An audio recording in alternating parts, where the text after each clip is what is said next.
Yeah, so we were talking about Jasprit Bumrah, right? Watching him on the field. So what about Kohli, the captain? To watch him in the field, he's so aggressive on TV, and they focus on us. So how was he? How was it to look from the stadium as the captain on the field?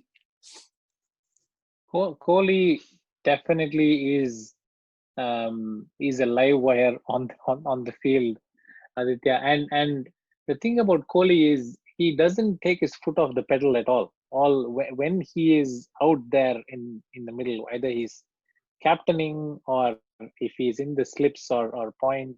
There were a couple of times when he chose to come to the boundary line, but even when he was at the boundary line, he was still in the game. Hmm. It's amazing how he just doesn't switch off, Right. or not even, maybe switching off is an exaggeration, but he doesn't even relax. Hmm. And he wants to be Yeah. at the opposition, and it's a big psychological step in terms of being that captain from India.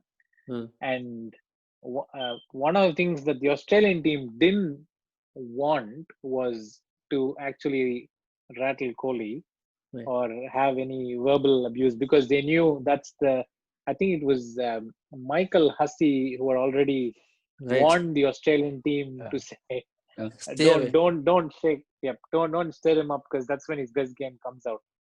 Mitchell And they've Johnson done tried that, and he ended up scoring a century, right? Like he threw the ball at him correct. and all that. I mean, the man is anyway 150 degrees by default. So why are you heating him up again? So he's like waiting for you to just say something, and I'll kill you right there. So because it's fascinating watching him on, because there are very few cricketers who have that visual appeal, as I would say, right? Like Vivian Richards had that, just walking out of the bat, that swagger. All the opponents have spoken about how he walked to the pitch, and he does this with his gloves and with the bat and with doffing the cap and all that. I see a lot of similarities between Vivian Richards and Kohli. So I wanted to understand what sort of a visual phenomenon he is when he steps into the ground, especially when he comes into bat, right? You would have seen Sachin. Probably Sachin had the greatest entrance by any batsman. So how was it as a comparison when Kohli stepped out the first innings?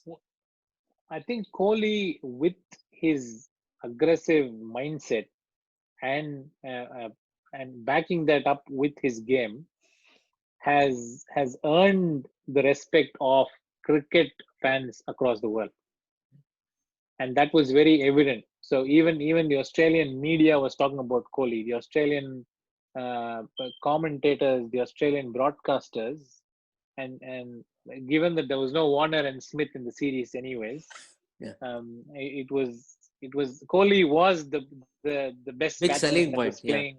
Yeah.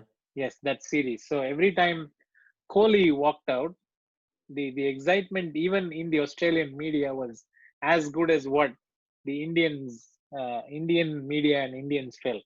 Right. And So actually, like I Kohli said, had a he's lot on. of altercations with the fans, right? The Initially with previous the series, Australian fans, in his first series in 2012 somewhere, he Correct. had a kind of a bad interaction with them and all that. So would you say, because of the way he has matured and the way he has performed, would you say Australian crowd has started to respect him more? He has earned their respect? Absolutely, and which is why I'm saying, Junior, it's not about the aggression in the personality, but he is backed that with performance across all formats. And IPL is actually closely followed in Australia, because a lot of the Australian cricketers play in the IPL, and that sure has done a lot of good goodwill, in you say? terms of, for these guys to respect what Kohli brings to the table. I think more than even respect, I think they fear him. There is a fear factor about him, Yeah. right? Like something above respect. I think like they respected Sachin Tendulkar. I remember them respecting like a statesman. And Sachin was a very different personality. He was the guy you cannot hate, right? And Kohli is all things you can hate put together, and he has just cracked that open just by performance and being who, because he's, I think, probably the easiest guy to hate. Like you can find him doing 10 things on the field and you'll say, I hate this guy. But to crack beyond that and just purely on batting merit and winning games, and they respect winning games a lot. Whenever any ex-Australian talks about Ricky Ponting, they always talk about batsmen winning games for your country. And even recently, Kevin Peterson said the same thing, that the Smith versus Kohli, like Kohli is like far ahead because he wins you so many games on his own, in his own right. I mean, that's a debate for a different day. But yeah, I just wanted to know that how was he to watch on the stadium when he walked out to bat, when he steps up to the first mark, getting ready for the first ball. That would have been fascinating. And I think, if I'm not wrong, he played an on drive when he came in, and it was an on drive to Cummins, straight past him for a 4. And there is a mention of that in the test as well, where Langer says, if you have a guy coming out and playing an on drive, you know that You're you've in got to trouble, get yeah. him out quick. Yeah. So it's fair to say they were intimidated by Virat They were, in that entire and series. what was interesting was Kohli joined Pujara in terms of his defensive game. So India actually finished day 1 at 215. Yeah. And I think of the 215, I'm sure about 60 runs were scored in the last 1 hour. Yeah. So it was amazing how Kohli, Adapted. Pujara was actually leading that partnership. Right. Like, he was dictating terms for that partnership, and Kohli played second fiddle to Pujara. Yeah, I think this happened because I think all the attention was on Kohli. I think they focused too much on him. Meanwhile, the real killer is this guy. He's murdering you, and then he's scoring all the runs. Correct. And I love how Kohli is able to, take that back seat. He doesn't want to be the highest scorer in the series. I'm the premium batsman, so I have to top score in the series. He's not really obsessed, and he means it. One of those guys who's not obsessed by numbers, and he says it doesn't really matter. But he has insane numbers at the end of the day, if you see. And this decoy, Kohli was almost like this decoy for Pujara, while Pujara was actually murdering the attack, and this guy, he took all the focus away from him. So. Yep. So yes, Kohli, going back to your question, Aditya, Kohli is, it's hard. You can't take your eyes off Kohli even when you're watching him in the stadium. It's the same as, and I probably, I can relate to what the cameramen feel that are trying to focus on him all the time, because it is hard. Right. So, would you say that he has shades of Ricky Ponting? I mean, as a leader or something like that? Did you feel like that? I've not observed Ricky Ponting closely, Junior. I'll be honest with you, but I've never seen an Indian captain that is so full of energy, even at 4 p.m. on a hot day. He's still he is the only one that's probably clapping hands and cheering his team up to say, something is going to give in. Just hang in there. And I'm sure Ricky Ponting also on the best of his days with the bowling unit that he had, probably relaxed a bit more than what Kohli does. I mean, he's one guy who celebrates more than the bowler, right? Every time he takes a wicket. And Bumrah is like, okay, yeah, fine, I did that outswing. Why are they jumping around me? Right? You feel like he's like, yeah, and all that stuff. He celebrates more than most. I mean, I've never seen someone as passionate as him on the field and off field. Yeah, we are kind of blessed to have a captain like that in that way. But another guy who everyone was focusing on was Rishabh Pant, right? The wicketkeeper, who came there and then he had a fantastic series.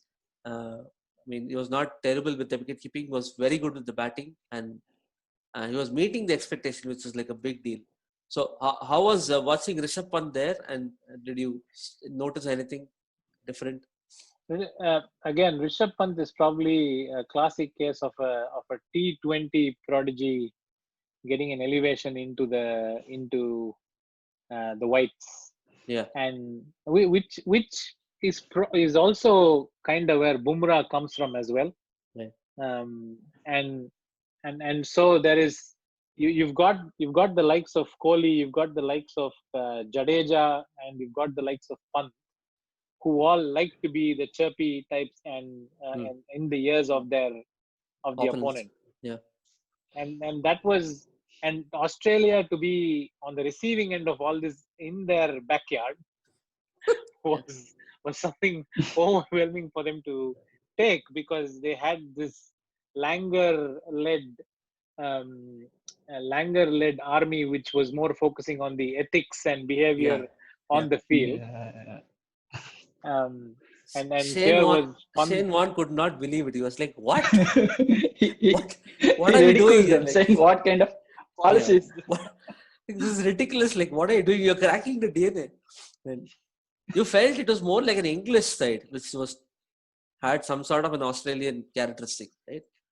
Correct. Yes. So yes, Pant is also that energy, and it's probably what Kohli wants in his side. He wants people that actually can bring that energy to the table. And I remember him talking about Shikhar Dhawan as well. Right. And Shikhar Dhawan comes across as such a guy who is always ready to take up anything that's thrown at him. Because often you wonder, why is he in the 11? Yeah. But then I think it's the personality, and it's the personality that Kohli wants. Yeah. In his side, Right.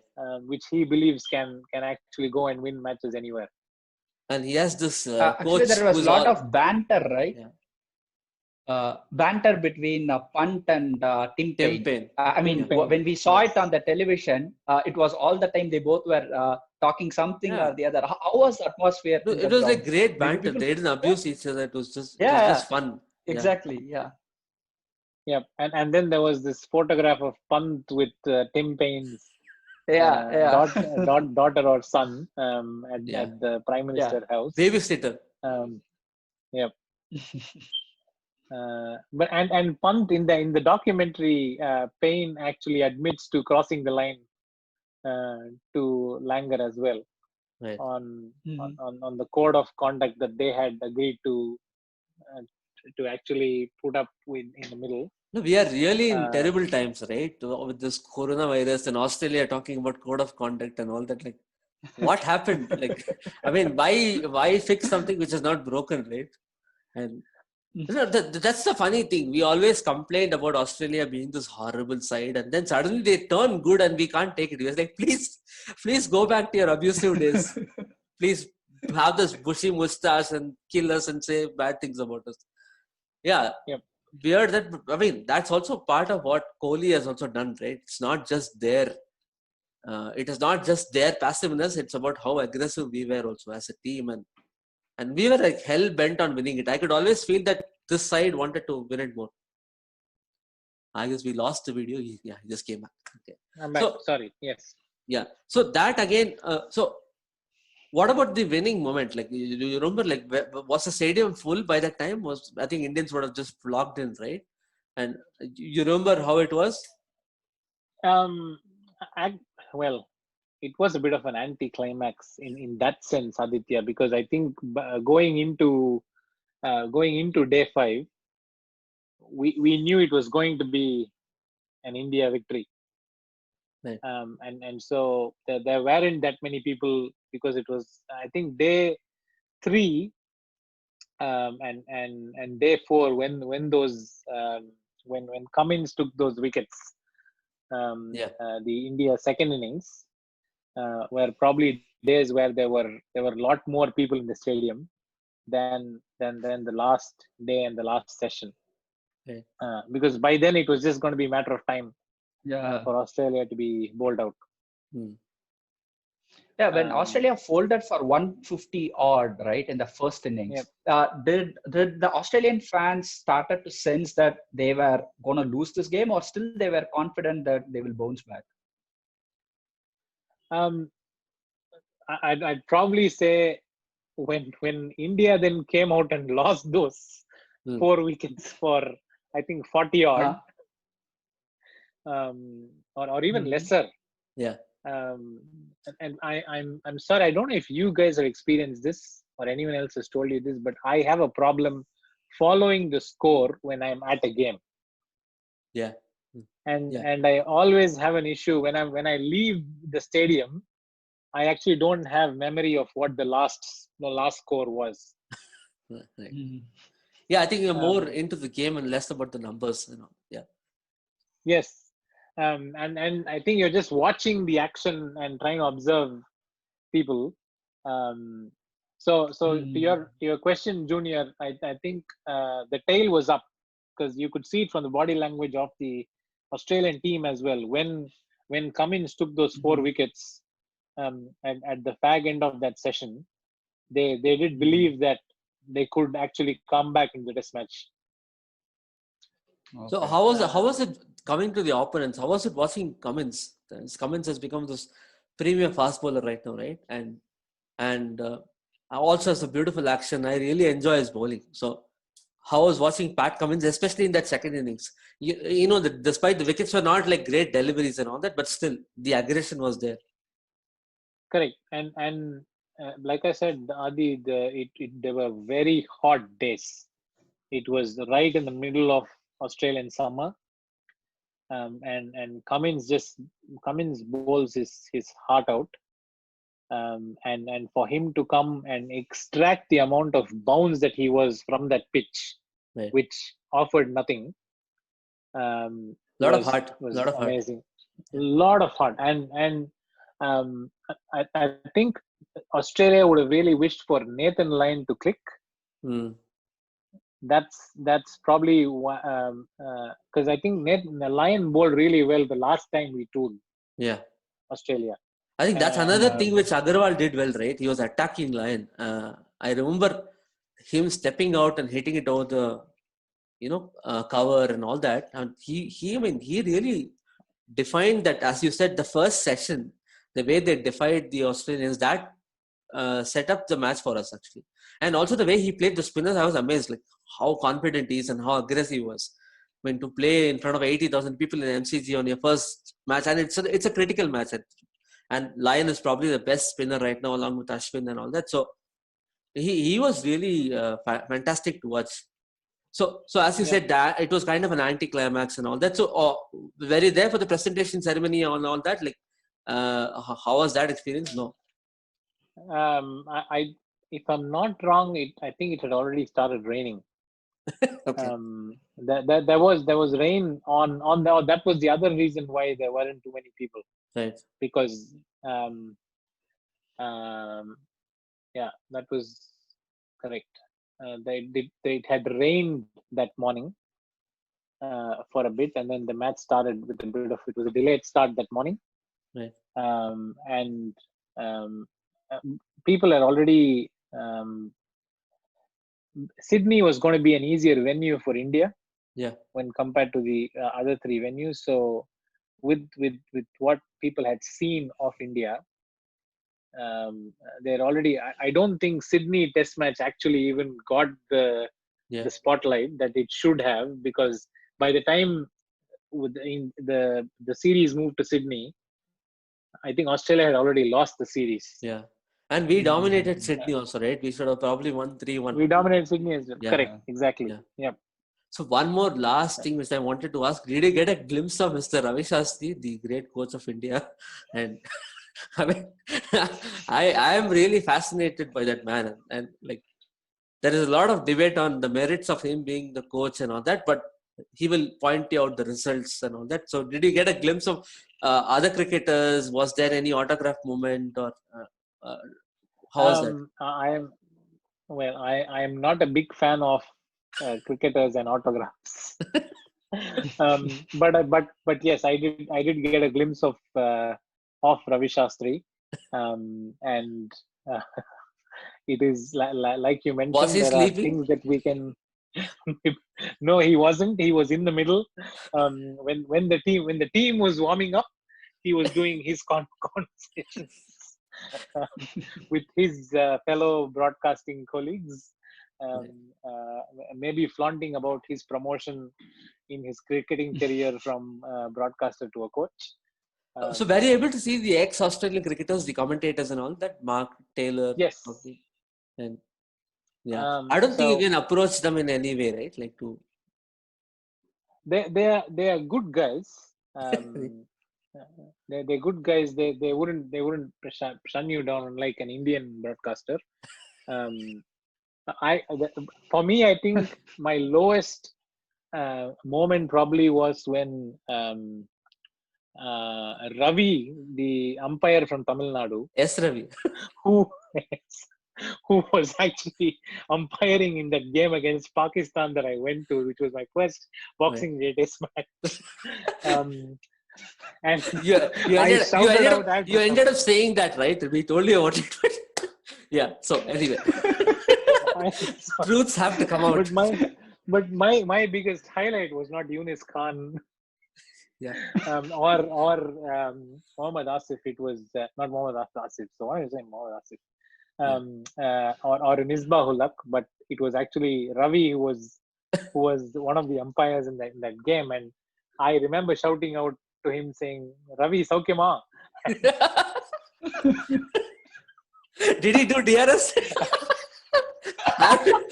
I have to check. I'm not sure whether I'm Saukyam or not. Let me check. Yeah. So he didn't react straight away, Right. and I was left with probably Probably he 5 thought you were seconds of mocking him, man.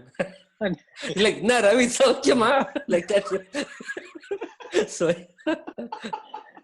I'm pretty confident till date I was probably the only guy who actually called him out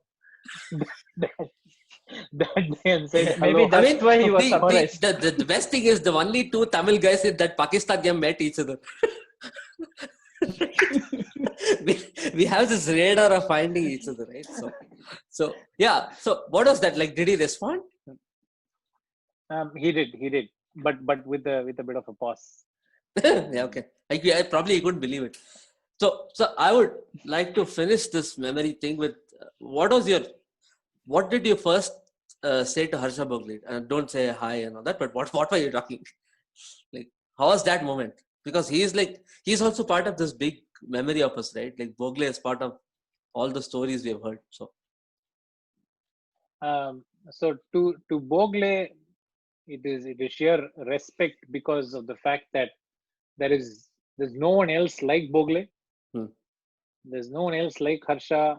There has been no one else like Harsha in the Indian cricket, in Indian cricketing history, and there would be a big void. There's still a big void. Would there be another Harsha? I really don't know. But watching cricket is one, and in terms of being that commentator to make that experience of watching the game, right.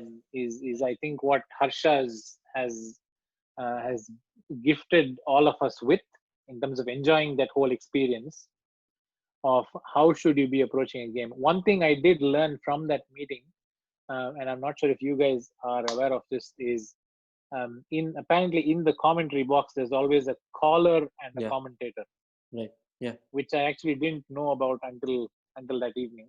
Right. And so he is always the caller, and even when he comes in on ABC radio when he's doing cricket commentary, he is the caller, and he's sitting alongside other cricketers who are commentators. Yeah, they have this system called the caller and the expert. So the ex-cricketer will be the expert who will. So this guy will lead them into those topics and he will explain that. So I mean, so that would have been a fanboy moment for you, right? Meeting Harsha Bogle and all that. Big time, yeah, big time. And thanks to Swami Army, and it was a evening with very limited people. It was, I think, Swami Army, they were raising funds for a social cause as well. So it was that photo that I clicked with him was probably a big fan moment than anything else. Right. So again, thank you, Hari, for joining us and talking about this memory. And I love listening to all those stories about. So I think you're living in Australia, right? So how is the banter with the Australian fans like? Because you're living in the population. So how do they perceive cricket? What do they think about Indian cricket? And how's your relationship with Australian colleagues of yours?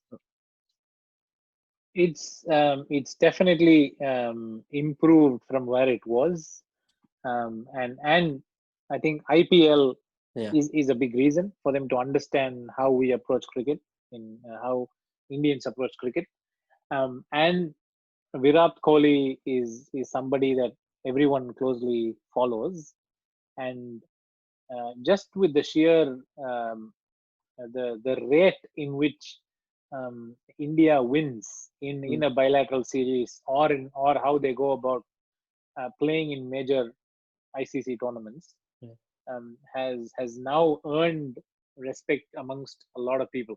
Right. And it Do comes they out. look at us like England? Do they see The us in the rivalry. same bracket? Yeah, the rivalry. Rivalry between Absolutely. England and Australia. Absolutely. Okay. And they're still hungry to go to India and perform, and have a series like the 2018 series for us, or even the series which Ganguly came in, which was the 2004 series, I think. Yeah. Gilchrist won it for them. Yeah. Yeah. So I think they really need a series, and they are hungry to go to India and win in India. Right. This summer would have been amazing with Smith and Warner coming back. If things do happen in the scheduled manner, it would be an amazing series to watch out for.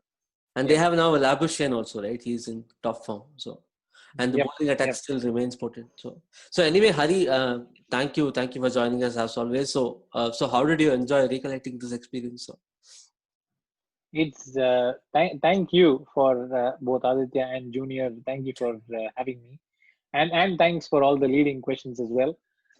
Definitely relived 2018-19 India's tour down under. It is a landmark series for India, and it is a series that probably now in the eyes of the Australian media, they have a different perception about Indian cricket, and that was probably defined by that 2018-19 series. Yeah. Awesome. Again, thank you for finding him a name, because I was always like Aditya. Now I found Junior. Okay, I'll be calling you Junior from now. So thank you, Mark Waugh, man. Mark Waugh Junior is all about Mark Waugh. So be proud of that name. So again, thanks all of you guys watching this for joining us and listening to Hari, Junior, and me. And I hope it's like a great memory recall for you, because probably that is probably our greatest Test series win outside our country. And thank you, Hari, again for joining us. Thank you, Junior. Thanks all. Thanks, Aditya. Thanks, Junior. Bye. Bye. Thank you. Bye.